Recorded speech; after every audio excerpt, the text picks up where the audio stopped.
One of the things that you want to be showing people over and over and over, and you want to be establishing a pattern of, is showing people that when you are in the room, you get things done. Good communication and good assertive communication doesn't come from force. It comes from being effective and strategic. It is much more powerful to get things done because you knew how to be persuasive versus because you were willing to be the most forceful person in the room. Welcome to The Art of Speaking Up, a podcast that helps professional women access the limitless potential that lies within them.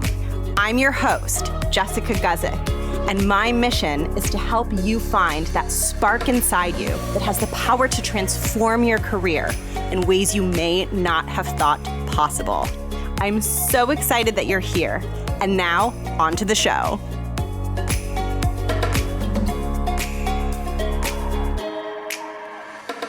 Welcome to the podcast. Thank you so much for tuning in. I am Jess. I am a New York Times featured podcast host, a prior executive in the corporate space, and a current career coach for ambitious women who want to grow and thrive and become super confident, powerful leaders in their corporate careers.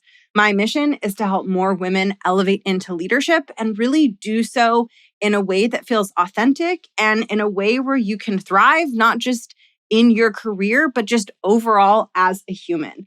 That is what I'm here to do. And if you have big dreams for the impact that you want to have in your corporate career, and if you want to grow your confidence and really become an admired, powerful, impactful leader, you are in the perfect place. And today I am talking about quite possibly one of the most important things that will help you become an impactful leader. And it's also something that is probably one of the biggest struggles that I see when I'm working with my clients. And that is the skill of assertive communication. It is both very, very important and very, very challenging, which is why it comes up so often in my coaching work. But it's something that's worth slowing down to really learn and really get good at, because assertive communication is how you demonstrate your leadership capability. In your career, one of the things that is so important for you to be doing, especially if you want to be seen as highly capable and you want to be seen as someone who is promotable and who is, someone who's going to be pushed upwards within your company, one of the things that you want to be showing people over and over and over, and you want to be establishing a pattern of, is showing people that when you are in the room, you get things done. Because that's ultimately the type of person that companies need in higher level leadership roles, is they need the people that can get in the room and get it done, even if it's hard, even if it's messy, even if people are arguing, even if there's pushback in the room, even if it's hard to get buy-in. It's the people that can show up in the room and get it done, even when all of those obstacles are present, that add enormous value inside a corporation or inside a company. So what you are trying to do is you are trying to show your boss and show leadership at your company that you are one of those people, that shows up and gets it done. And one of the biggest skills that will help you do that and will help you become someone who shows up and gets it done is assertiveness. Because sometimes to show up and get it done, we have to show up really strong. It's not always going to be that everyone's going to agree with how to move forward. And it's not always going to be that meetings and projects are frictionless. There are going to be frictions. There are going to be disagreements. And assertive communication means that you know not just how to assert your perspective, but how to do so in a way that's effective and persuasive, where you can get a room full of people to buy in and make powerful decisions to move forward. And I'm going to be talking more about this in today's episode, and especially about a big mistake that people make with assertiveness. But it really does require you to walk this fine line between being really strong in your perspective, but not so strong that you're pushing too hard. Because pushing too hard isn't an effective strategy when it comes to assertiveness, which I hope comes as good news. You don't have to be super forceful. You don't have to be super aggressive. And in today, I'm really diving into some of the mistakes and misconceptions that come up around assertiveness, and particularly the mistake or the misconception that it's about pushing really hard and being really domineering when it comes to getting across your point of view. So if you're someone who wants to be assertive, but you don't identify as being super domineering, then this episode is for you because I want to show you that that's not required. So what I'm going to be doing in today's episode is I'm going to be sharing an analogy in order to teach a really important concept that I hope will help you understand why you do not need to be forceful in order to communicate assertively. Good communication and good assertive communication doesn't come from force. It comes from being effective and strategic. And that's what I'm going to be talking about today. Once I teach you the analogy, then we're going to start to transition to some practical steps that you will want to take when you are communicating assertively so that it is super effective for your audience. Before I dive in deeper, before I get into the analogy, which is a bowling analogy, so I'm quite excited to share it with you. It's an analogy about bowling with bumpers versus bowling without bumpers. Before I explain the analogy and how it applies to assertiveness, I have one quick but exciting announcement, which is that from March 13th through March 20th, enrollment is open for my signature group program, the Art of Speaking Up Academy. This program is for you if you want to become a confident, clear, assertive voice in the room. The Art of Speaking Up Academy is a 6-month group program. It is a small group program. It is taught live every week by me. And in this program, I take you through my proprietary curriculum that covers 2 really important ingredients that are going to fuel not just your verbal communication, but your professional success. Because ultimately, if you want to elevate into leadership and impress executives at your company, you not only have to be really sharp in the way that you communicate, but you also have to have the confidence to back it up. And in the Art of Speaking Up Academy, I'm going to help you with both.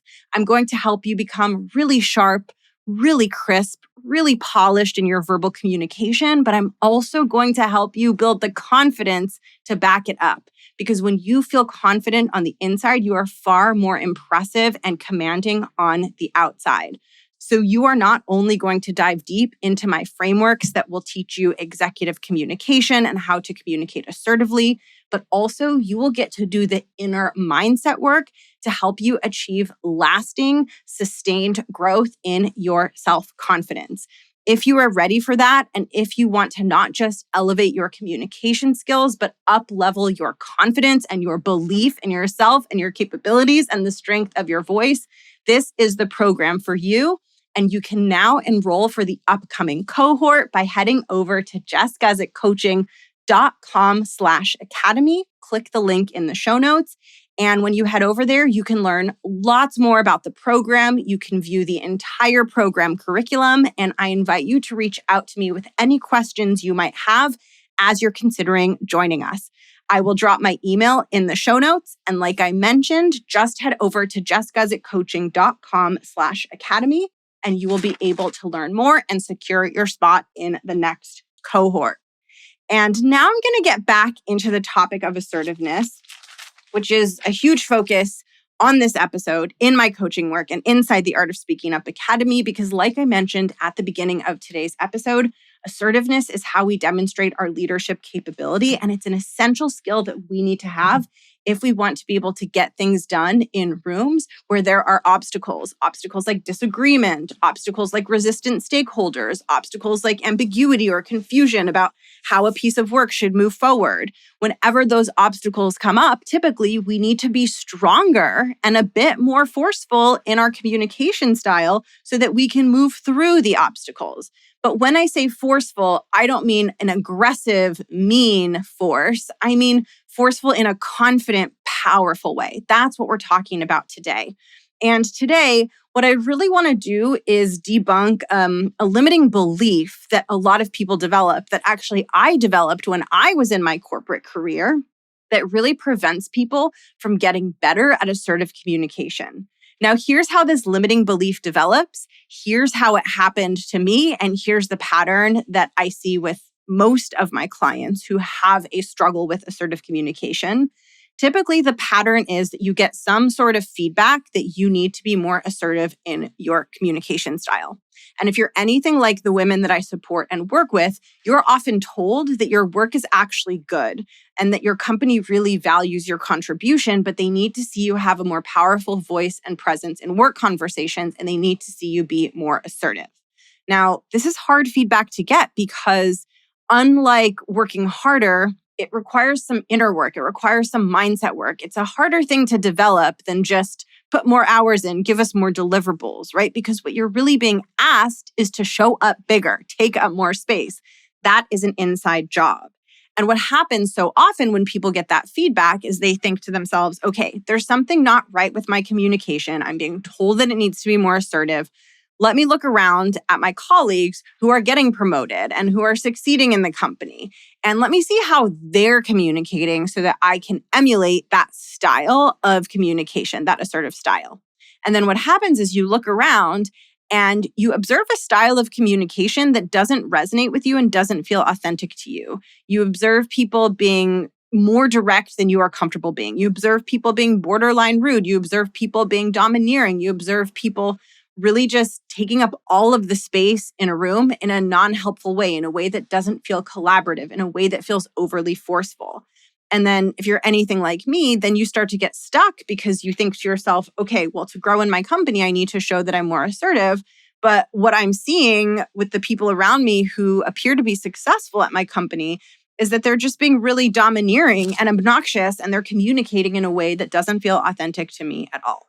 And what I want to offer you in today's episode is that you do not need to adopt that communication style in order to be effective and in order to be assertive. And in fact, that communication style, while it can lead some of your colleagues and some people to temporary success in a corporate environment, it is often not the right communication style to lead to sustained long-term success in a corporate environment. And this is so important, and it's something that people don't think about. And I see a lot of people who adopt this very aggressive communication style. They're not playing the long game, they're playing the short game. They create a little bit of success doing that, and then eventually at some point it starts to backfire and they start to run into issues.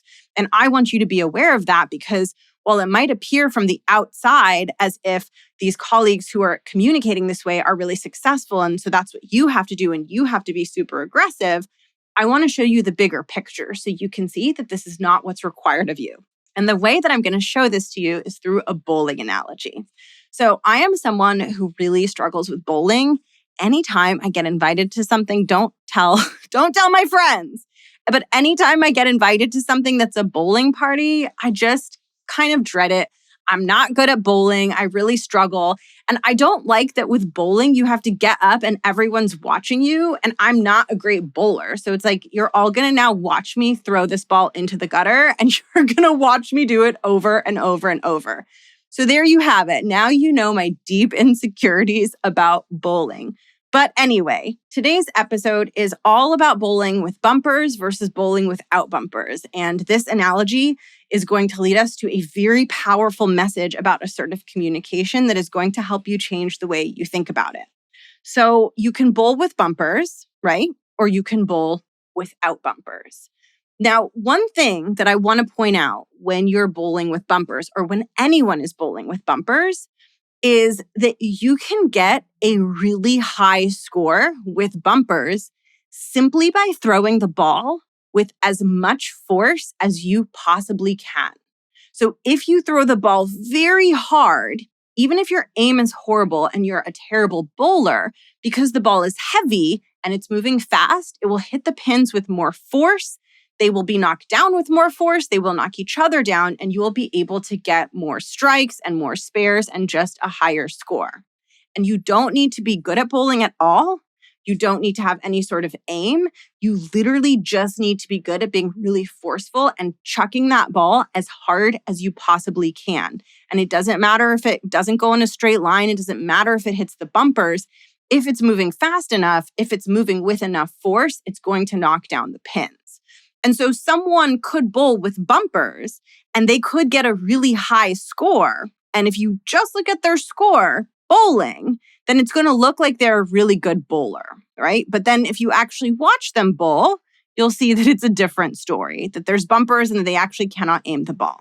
Now, if you remove the bumpers and someone has been bowling this way just by throwing the ball really hard, but they have no aim, what happens is their true colors are going to show. And I shouldn't really be judging people who aren't good at bowling because I am one of them. But in this example, we're talking about someone who only knows how to throw the ball really hard. And the minute you remove the bumpers, that person is going to go from getting a strike every single round to getting nothing because the ball's going in the gutter every single time. This is because while they know how to throw the ball really, really hard, they lack actual sophisticated bowling skills, which means that when the bumpers are gone and they can't rely just on force and just on the bumpers, they can't get a good score. So the people in your work environment who you are seeing be forceful and rude and aggressive and domineering, those are people who are bowling with bumpers. On the surface, they're getting a good score. On the surface, it looks like they're making an impact and creating success. But beneath the surface, they're lacking a more sophisticated skill set. They don't actually know how to bowl. They just know how to throw the ball really, really hard. And as soon as you remove the bumpers, those people are going to struggle. But the reason they look successful to you is because it's as if you're seeing their bowling score, but you're not seeing that they bowl with bumpers and that the only way that they know how to knock down pins is to throw the ball really, really hard. This analogy is the perfect way to split up two very important ingredients that have to come together for effective assertiveness. And often people are missing one of these two ingredients. The first ingredient that has to be part of it is strength, is power, is force, is confidence, right? You have to have that fire in you to believe in your perspective. And this doesn't have to be obnoxious. This doesn't have to be domineering, but there does have to be some part of you that feels strong and passionately about your perspective. You can call it force, you can call it passion, you can call it commitment, you can call it grit. But one of the ingredients of assertiveness is that powerful commitment, that powerful forward motion. There has to be a certain amount of force. And there's different flavors of force, right? You can have force that feels domineering and obnoxious. You can have force that feels more confident and powerful. So there's different varieties, but an essential ingredient when it comes to an assertiveness is there has to be some flavor or level of force, of robustness, of strength behind it. But the other part that is an essential component that many people are lacking, and I see this, and I have seen the struggles often that these people will run into, is that they're lacking the more advanced persuasion and influencing skills. So they know how to be really forceful in their communication, but they don't know how to finesse it and make it persuasive and make it influential. So it's just like the person who is bowling with the bumpers and can only throw the ball really, really hard. They know how to be forceful. They know how to throw that ball down the lane really forcefully. They know how to show up really big in the meeting and pound their fist on the table. And they're able to create some results doing that. However, the minute that you put them in a situation where there aren't any bumpers, they're going to struggle to be as effective. And someone who is good at being forceful, but lacks the more sophisticated bowling skill, or in this case, the more sophisticated persuasion skill, is going to find themselves struggling in situations where the power dynamic doesn't favor them. And this is one of the things that I see people overlooking most often when it comes to assertiveness, which is that if you are not in a favorable position when it comes to the power dynamic that exists in a room, then it is very likely that you just being super forceful is going to backfire.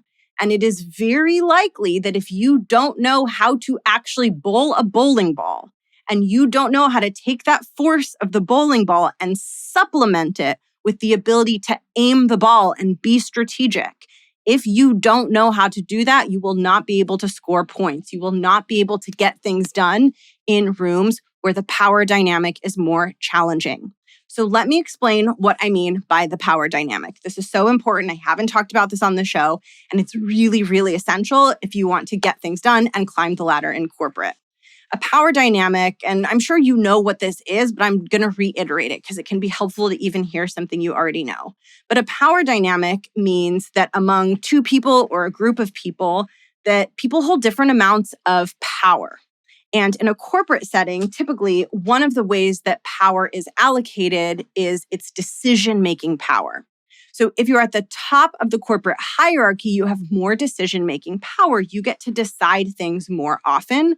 Whereas if you're at the bottom of the hierarchy, you don't have as much decision power. So for example, if you disagree with your boss about something, it is ultimately your boss who gets to make the final call because that's how the power dynamic is explicitly set up in the organization.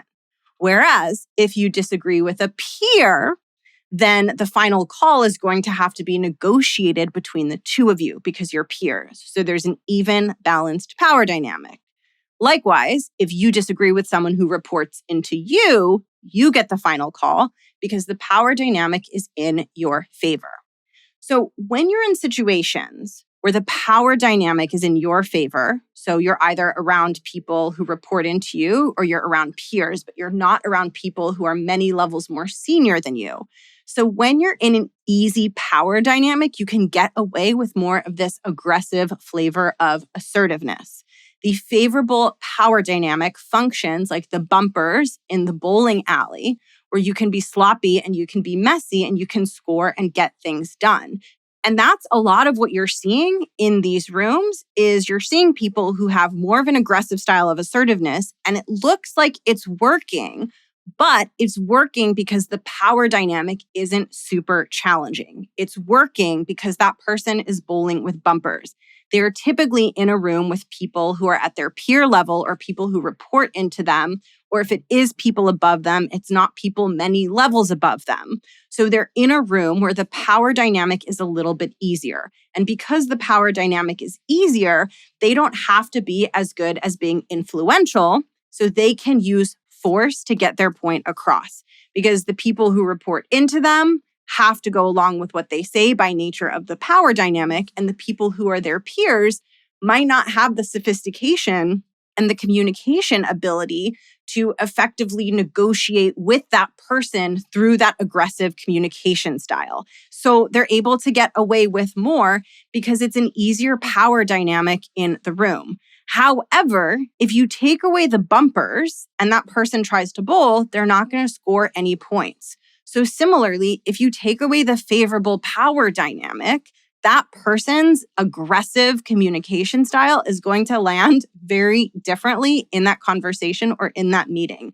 If you put that same person who's being aggressive and domineering in a room with executives, with C-suite members, with leaders who are many levels higher up from them in the organization, unless those individuals have really strong interpersonal relationships with those executives, that aggressive communication style is not going to work as well, and it might even backfire. And in fact, I have seen this happen. I see this often where people are able to get things done through force, and it works up until a certain point in their career.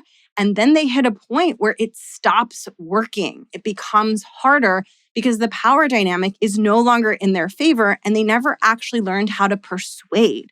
They never actually learned how to bowl. They just learned how to throw the ball really, really hard and rely on the force of the ball to knock over the pins. And I really want you to think about this.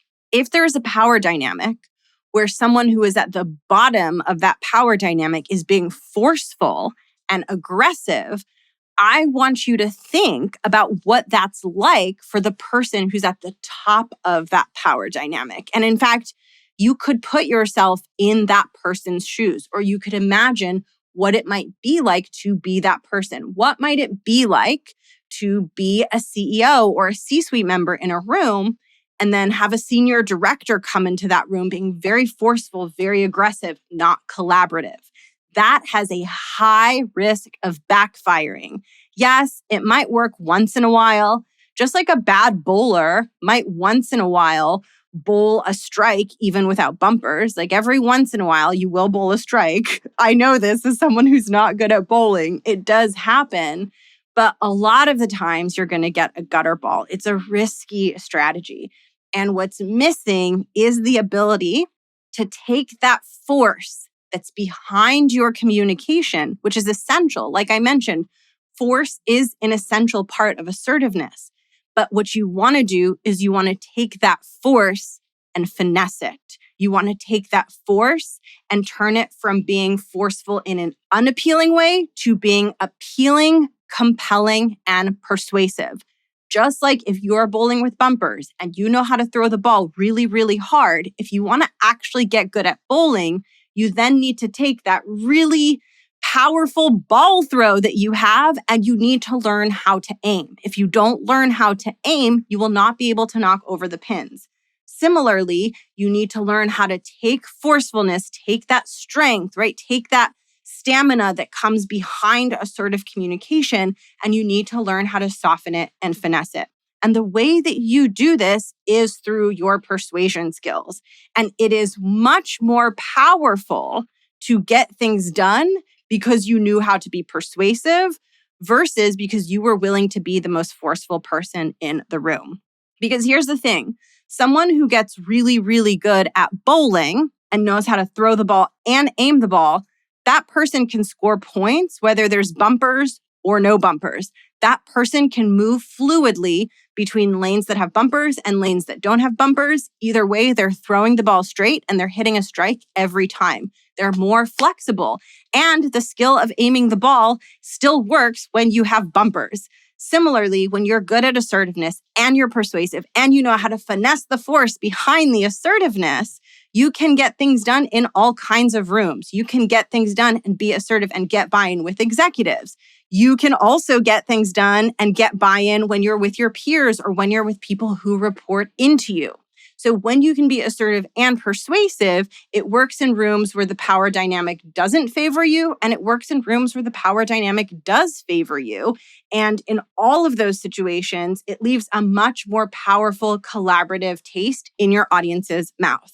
And part of the reason that people get so tripped up on this is because this is a very nuanced, subtle concept. It's very nuanced and subtle to say, I want to have force, but I want that force to be softened a little bit, not too much, because then it's no longer assertive, right? I want to soften it just enough to make it palatable and compelling to my audience. And this is a more advanced skill, just like bowling, right? Where not everyone necessarily knows how to do this.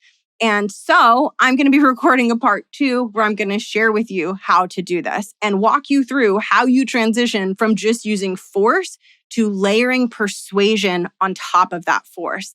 That is when you become one of those people who is really effective because they are strong, because they are confident, and who feels like they're showing up authentically in the room, not in a way where they're trying to belittle other people, but in a way where they're really passionate about getting things done, but they're also really persuasive and they're also really good at getting that buy-in and bringing people along. So in part 2, I'm going to walk you through what that looks like. But my goal for part 1 is for you to see that being forceful and being aggressive, it might work in the short run. You might see people around you creating success doing that. But I want you to keep in mind that it's very risky for them in the long run, because at some point they're going to be in rooms without bumpers. They're going to be in rooms with people who hold power over them and who aren't going to want to deal with that level of aggression. And they're also going to be in rooms with leaders who they might not know as well. People who have that aggressive style, they get away with it when they have a strong interpersonal relationship with the leader. But if you want to get ahead in corporate, you need to know how to be in all different kinds of rooms with people who already know you really well and people who don't know you really well. And you need to learn how to push and fight for your perspective in all of those different contexts. And you need to learn how to do it without repelling your audience. And the good news is that this is where you get to be more authentic and more of you. Because if you're someone who doesn't want to be super aggressive, you want to be more collaborative, the good news is that's exactly what I'm going to be teaching you to layer on. I'm going to be teaching you how to add in collaborativeness, how to add in empathy for your stakeholders, how to add in more of the human component of the interaction. So that's what we'll be covering in part 2. So stay tuned. I can't wait to share that with you.